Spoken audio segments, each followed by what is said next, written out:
everyone. Welcome to another episode of Taking Up Space, a Michelle A. Mayer podcast. Super excited about coming forward today, y'all. This is a build upon my last podcast titled The Power of Knowing. So I'm going to be building as these podcasts progress and giving you guys some tools that you may be able to utilize in establishing a strong relationship with God, a strong identity of yourselves within God, and then building upon that identity. We're going to, in this episode, give you tools on how to effectively pray, tools on how to effectively hold yourself in a place of blamelessness, to kind of clean up your life resume, because none of us in life have made it to where we are now without any mistakes. None of us. This life is riddled with all kinds of snares and traps and misalignments that we either knowingly or unknowingly will experience that takes us out of the alignment and the purpose of what God has created us to be, and standing in the totality of that truth. So this is just, this podcast will be geared towards giving you some tools that you may be able to utilize and realigning properly so you get the most out of your experience in walking with and activating the God within you. Okay.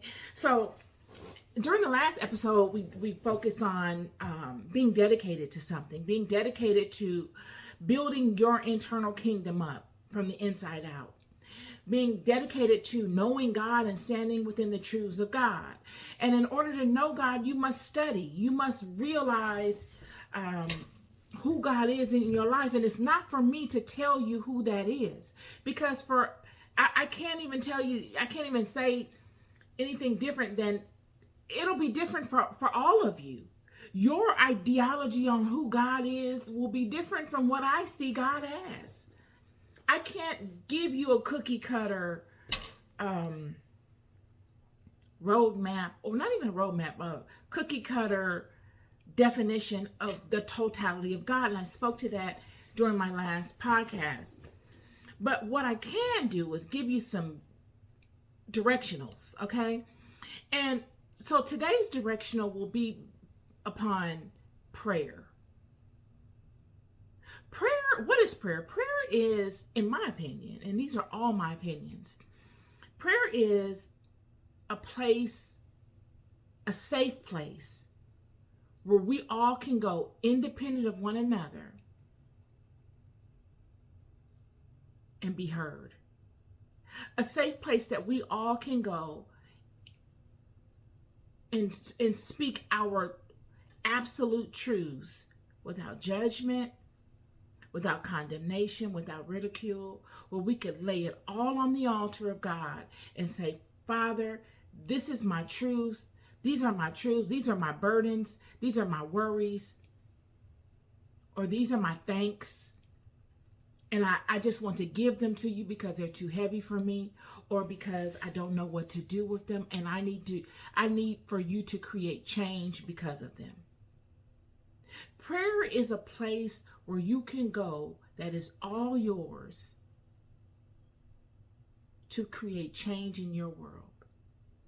Prayer is also a place where you can go that is all yours, your one-to-one contact with the divine, to rest in, to just say thank you within, to sit at the feet of your creator and to say, I love you. A place where you can go anytime you choose to and find rest and be heard and feel safe.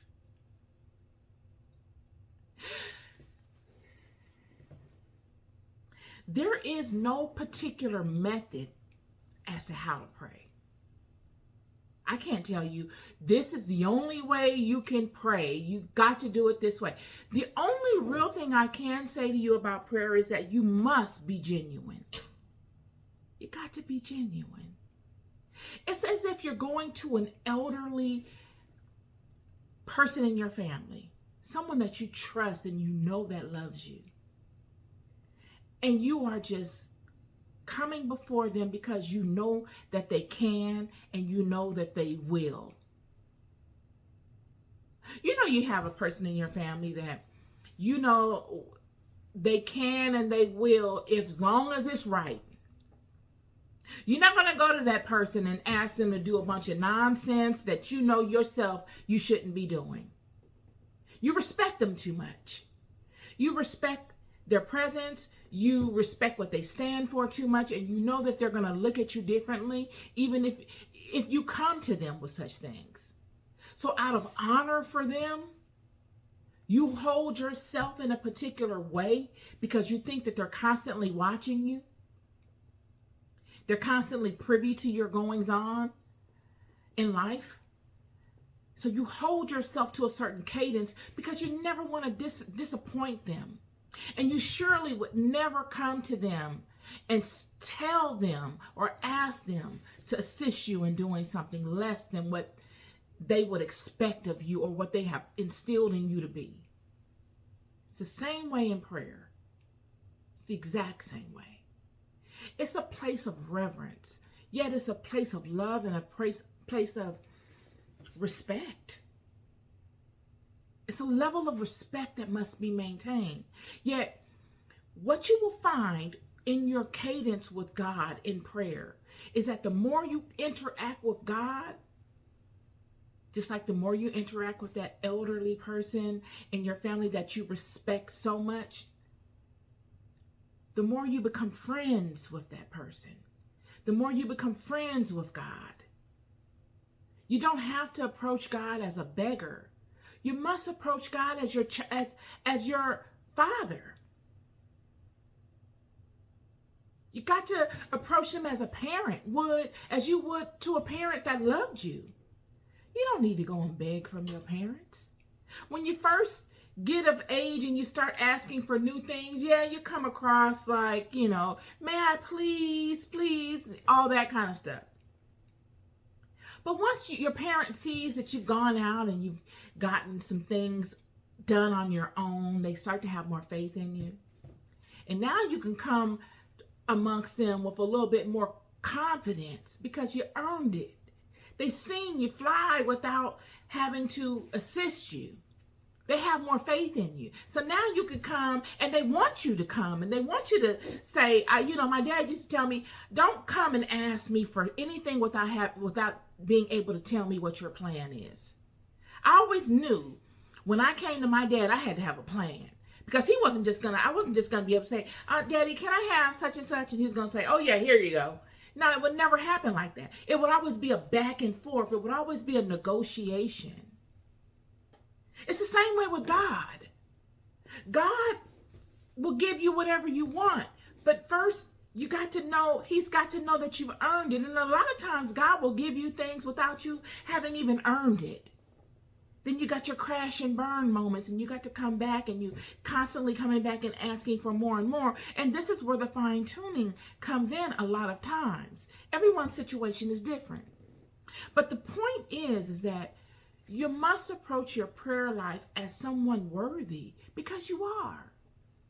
Why are you worthy? You are here in this life. Do you know how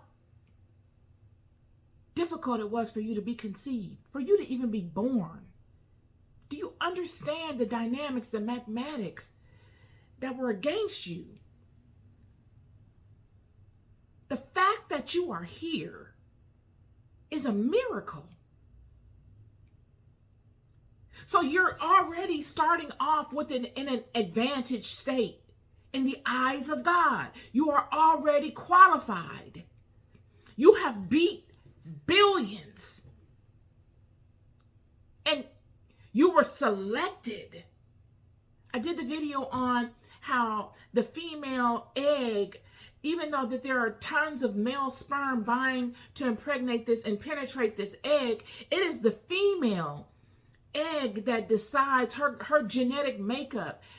She has guards guarding the entry points of these eggs, guarding what type of sperm comes and impregnates it.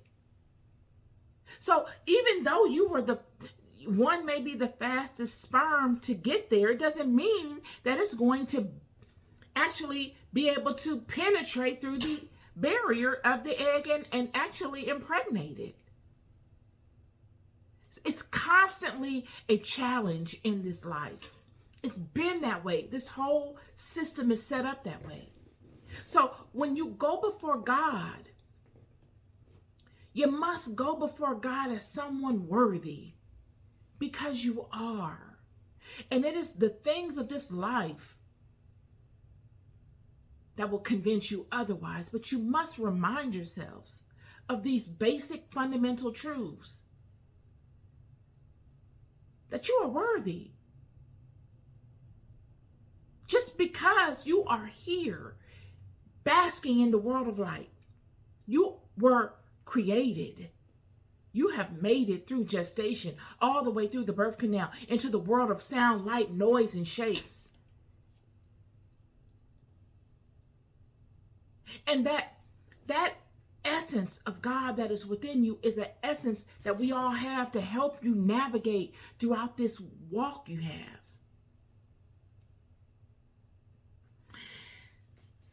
So, in going before God in prayer, you go before God as someone worthy, not someone pompous.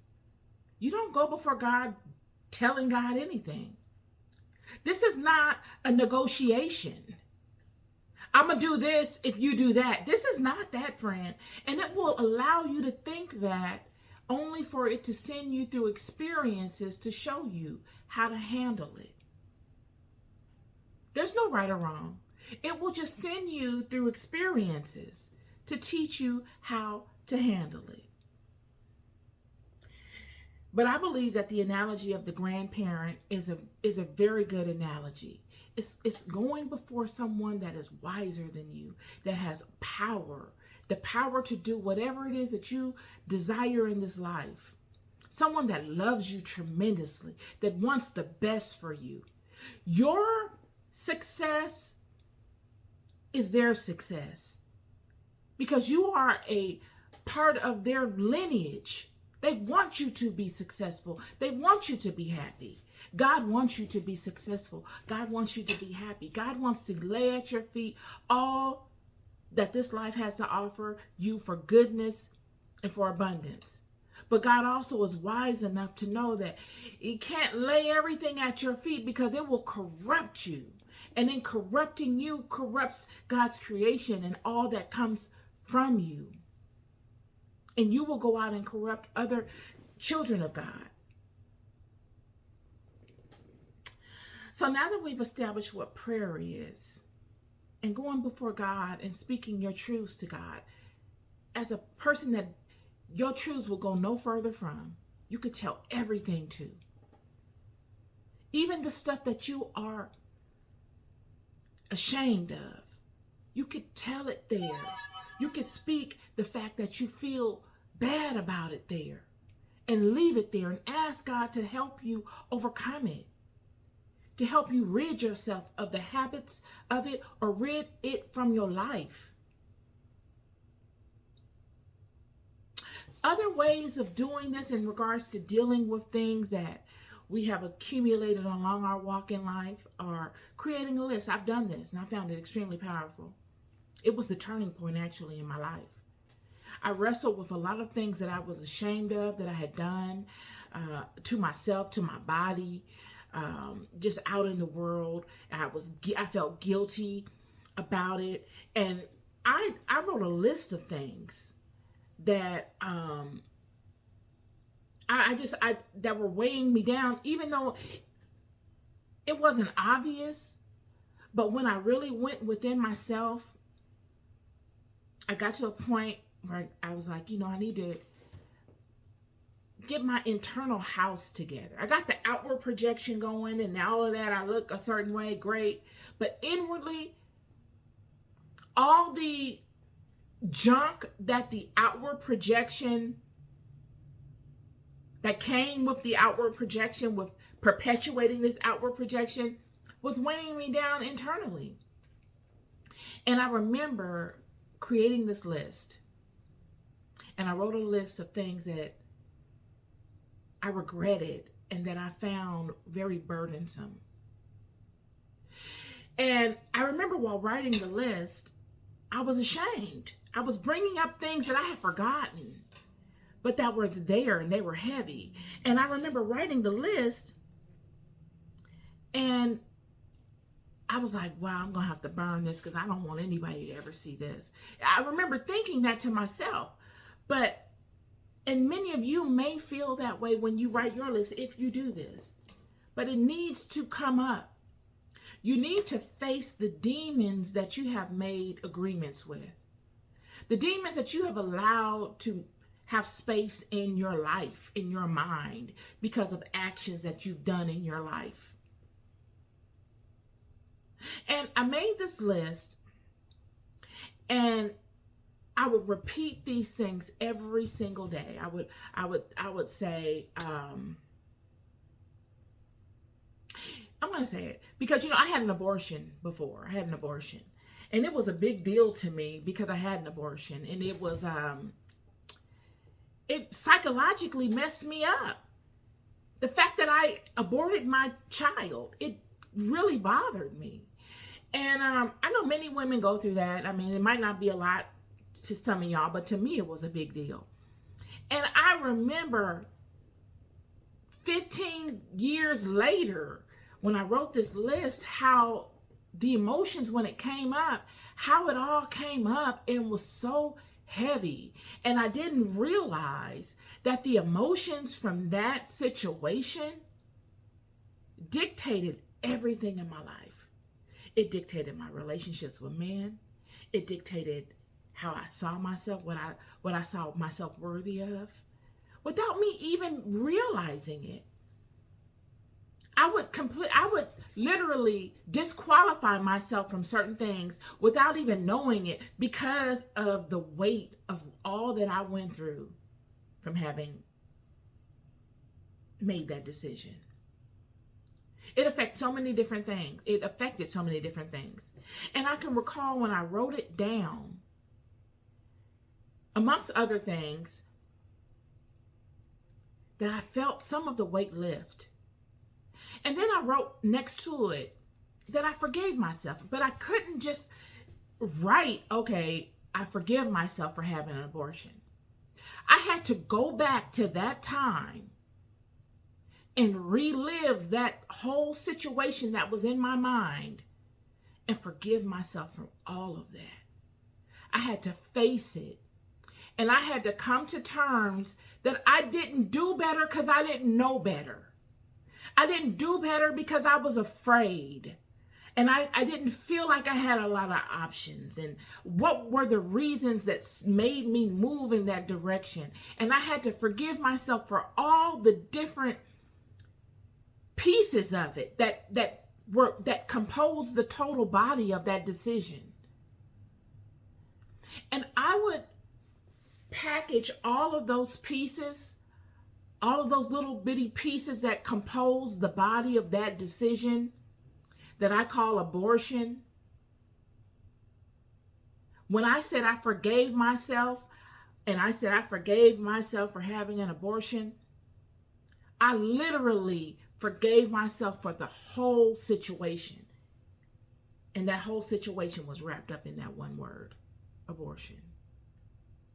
So I'm giving you these things so that you can psychologically wrap your mind around what it takes to really forgive yourself. And for me, it was an abortion. For you, it could be something else. But whatever it is, all of the things that we must forgive ourselves for are not just one thing. There are many different things wrapped up in that one thing. I forgive myself for being not strong enough to stand in the truth of what I had within my body. I forgive myself for putting myself in a position to have that situation arise in my life. I forgive myself for allowing other people to make decisions for me I forgive myself for caring so much about what other people think. I forgive myself for being so foolish as to put myself in that situation. There were so many components to it that I had to forgive myself that led me down various paths. And I had to do the shadow work. And I had to really come to terms and take back my power from it. Because before I knew it, when I was forgiving myself for this one thing, there were so many tentacles from this one thing that were siphoning my power, friends.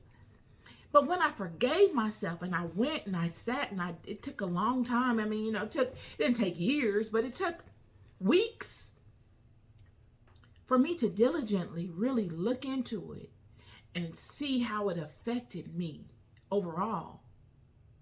And then to really forgive myself and tell myself how much I love myself still, regardless. Yet after I forgave, literally, not just surface level forgave, but deeply forgave myself by going deeply within the root of it, what created it, how I felt because of it, and the shame that I forgave myself for carrying all those years. I felt so light. I felt so light. Yet what you will find is when you begin forgiving yourself for all these things, it's like the list you create of regrets and weights that are weighing you down in your life. You must create also a list of things to replace those things with, y'all. This is vital. Because if you don't premeditatively put something in their place, usually what happens is what you fear will manifest in those places, because they're empty slots that have been housed for a long time with energies, a lot of them demonic. And if you don't sweep it and replace it with something positive and something good and manage that thing, you can't just replace it and leave it. You replace it with something positive and good, something that you proclaim yourself as I am, because you're removing something that has considered itself a part of you. And you must premeditatively replace it with something else that you are claiming to be part of you now. That's called an I am. You replace it with I am love, whatever your I am is. For me, it's I am love. I am abundance. I am all health. I am wealthy beyond measure. I am friend. I am sister. I am daughter. I am mother. I would say I am mother before I was even a mother. And you got to say these things and you got to feel them and see them. It's all about feeling and seeing. Y'all, let me tell you, the fundamental to spirituality, y'all, is imagination. You've got to be able to bring back that childlike aspect of yourself that used to imagine as if it was real. You that used to imagine a thing as if it was real. You know the little boy that thinks Spider-Man is in the room with him and he up in there playing like Spider-Man? You've got to bring that back. That is your superpower. It's all about imagination. People discredit imagination. Imagination is your strength. I can recall when I had my daughter, y'all. I'll never forget this. My imagination helped me. I had my daughter without any type of anesthesia, anything. I could have been in the middle of the Serengeti. Anywhere. I didn't have anything. And it was my imagination that allowed me to get through the pain of giving birth to my child. And I'm going to tell you, having a child is the most painful, it's out of body experience. I'm telling you, it's like, and it's all mathematics. It's all mathematics. And it's exact mathematics. Them contractions come in waves of mathematical waves, and they get shorter and shorter. The distance between them gets shorter and shorter, and the contractions get longer and longer, and it is the most painful thing you'll ever experience if you, as a woman. But in order to get through them, I had to use my imagination. I had to think. I could feel them coming on. I had to take myself somewhere else. It's the same way in dealing with God. It is the same way in dealing in the spiritual realm. It is imagination based. It's not reality based. It's 1,000% imagination based. And when I say imagination, we use the word imagination as if it's worthless, as if it's fantasy. We say these things as if they don't hold any weight. But I'm here to tell you, your imagination is realer, is the incubation place of all reality. It's right there in your imagination. Your imagination is the incubation space. It is the womb of all things that have been brought into the world of reality. So you've got to be able to imagine. You've got to. The more you can, the more vividly you can imagine, the more focus you can have in your creations of the mind, the more power you'll have. The more control you'll have as to what comes forth. And we will go further into this in later podcasts. But this all has to do with controlling your kingdom, your mind, silencing your mind. The first step is to be able to control what flows in and out of your mind. And then being able to fine tune and build up upon that. Prayer, being able to commune with God and seeing yourself worthy of doing such. How do you find yourself worthy? By holding yourself blameless as you can. Forgiving yourself, not fake forgiving. Because friends, when I tell you, it's best to do the work when Spirit inclines you to do it. To really go in and get it done and reprogram your mind so that you feel confident in you. All of those demons that come to pull the rug from up under your feet have no power because you faced them. You've put them in their place.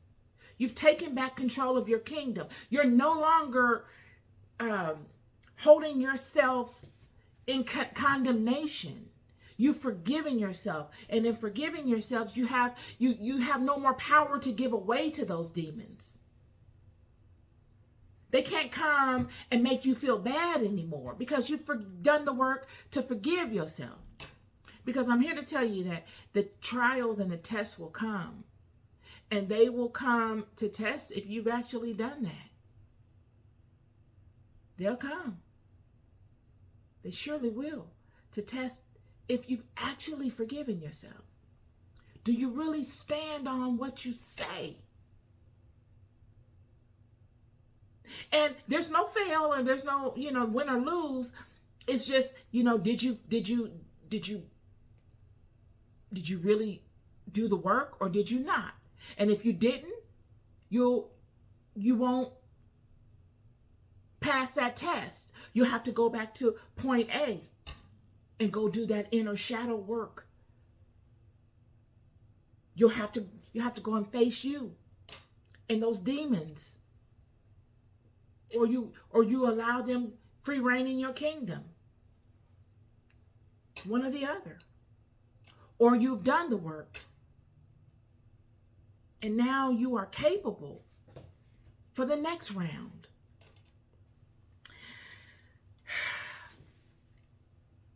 It's my goal to be effective in my communications. I pray that I'm being effective in my communications to you and giving you tools.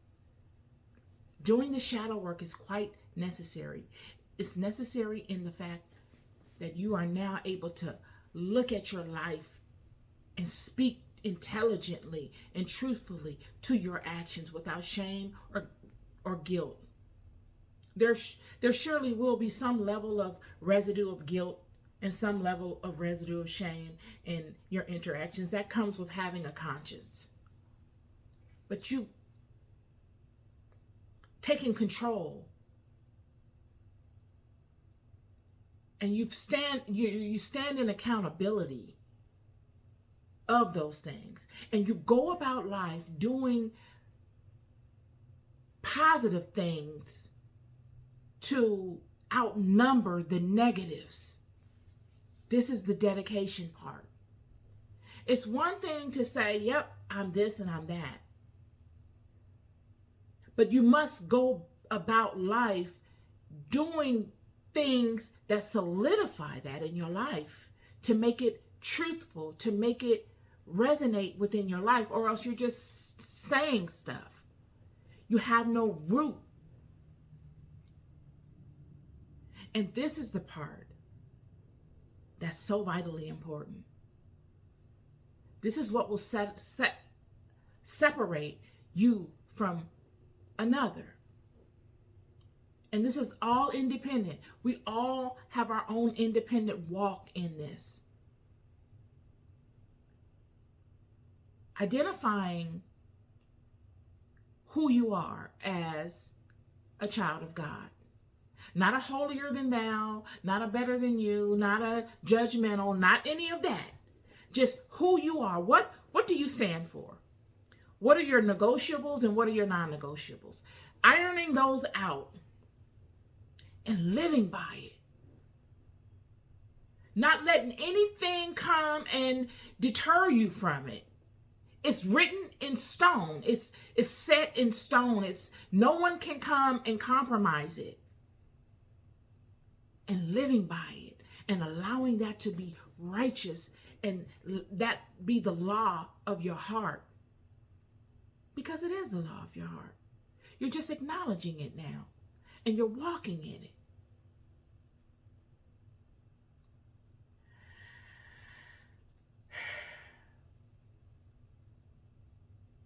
You can't manipulate it. The work is in holding yourself accountable to it daily, regardless, and making it a mantra in your lifestyle, regardless to what beauty and abundance God blesses you with. Letting that mantra, letting all that beauty and abundance surround that mantra. Keeping that mantra at the center of whatever life throws at you.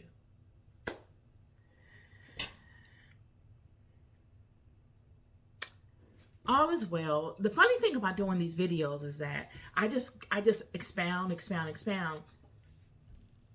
And I wish I could just pause it and rewind and say, okay, did I touch upon this? Did I touch upon that? I have little guiding bullets here that I wrote, but I don't know if all the little details in between that I'll notice when the video was over, I don't know if I touched upon. But I've done my best and I'm happy. I'm pleased with what I've done. This is another episode of Taking Up Space. Looking forward to building upon this particular episode as well. You love more than you'll ever know. Always looking to be useful to you. Peace and love.